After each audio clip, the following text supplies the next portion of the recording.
Illiteracy. It was December 2007, a few months after my son Zion died.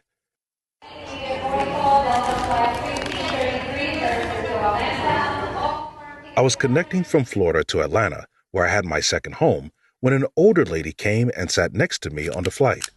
She introduced herself to me as Cassandra in a heavy and vibrant Southern accent. We proceeded with casual small talk that included pleasantries and introductions on both sides, the kind you engage in with strangers on a plane to pass the time.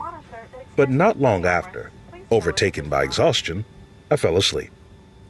I woke up mid-flight to the sound of Cassandra sobbing.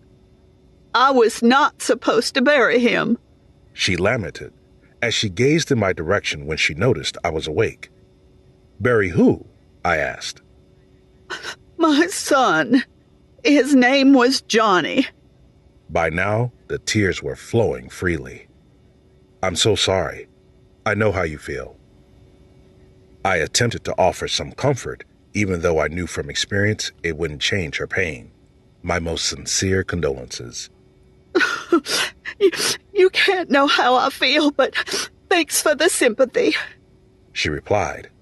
I went silent and thought to myself, "Okay then, since you know." She went on to say that he was the brightest person she knew and that he graduated from university at the top of his class.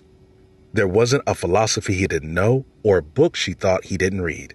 She said he was always taking and seeking book recommendations from great intellectuals. He was an information fanatic, fluent in 4 languages. He wasn't illiterate by any means. He was a privileged child who, thank God, wasn't black. She caught herself and stopped before she said it. He wasn't black. It's okay, ma'am, you can say it. I urged her on. "I'm sorry," she said. "but we all know the reality.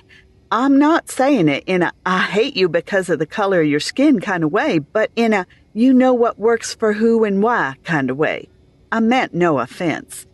None taken, I assured her, and she seemed genuinely shocked at my response. She continued lamenting over her son's demise as she tried to make sense of what could have caused it. I was so familiar with that phase of grief, I could almost say what was coming next.